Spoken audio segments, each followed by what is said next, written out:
안녕하세요. 상속마스터 정변입니다.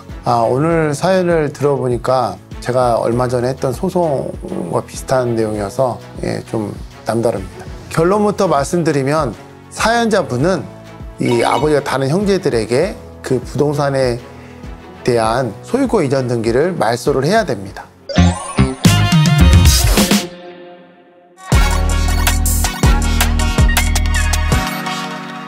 이게 아버지와의 부자관계를 확정하는 것과 어머니와 모자관계를 확정하는 게 법률상 규율이 다릅니다. 출생과 동시에 어머니와 자녀 간에는 바로 친생자 관계가 성립이 됩니다. 그런데 아버지는 별도의 인지 판결이라고 하죠. 이게 있어야 됩니다.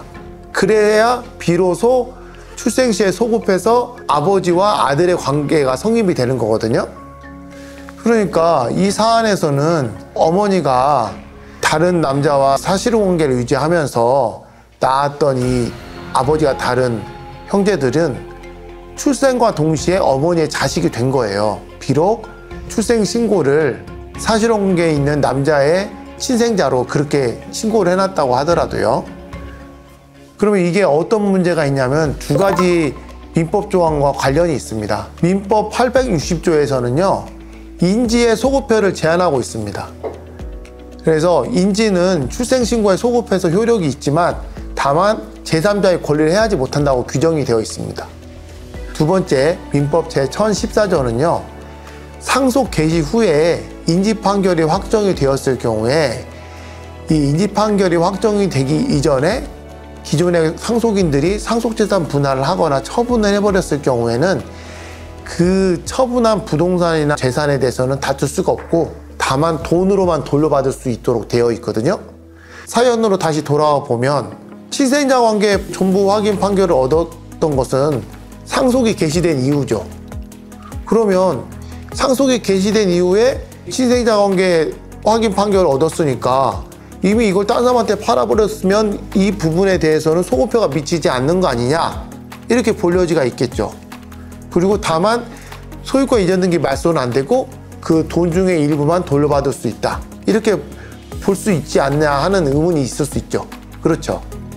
그런데 아까 설명드린 것처럼 이것은 인지 판결이 확정됐을 때에 관한 법률 관계입니다.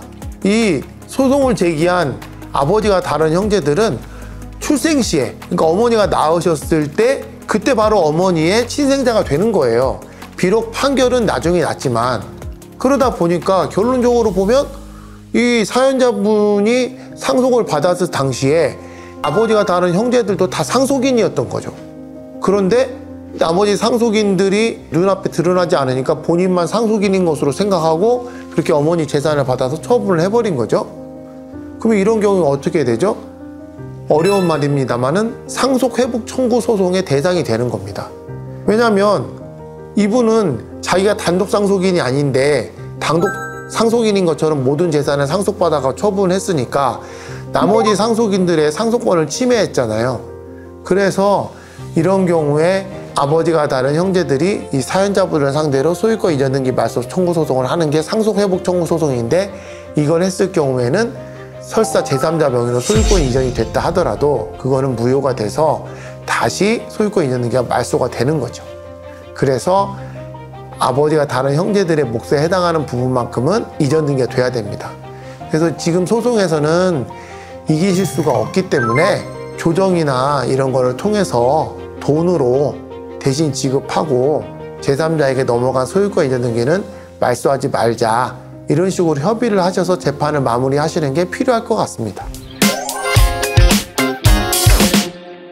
상속회복 청구 소송, 그리고 어머니와 자녀 간의 친생자 관계가 성립하는 시기, 그리고 아버지와 자녀 간의 친생자 관계가 성립하는 시기에 대해서 설명을 드렸는데요.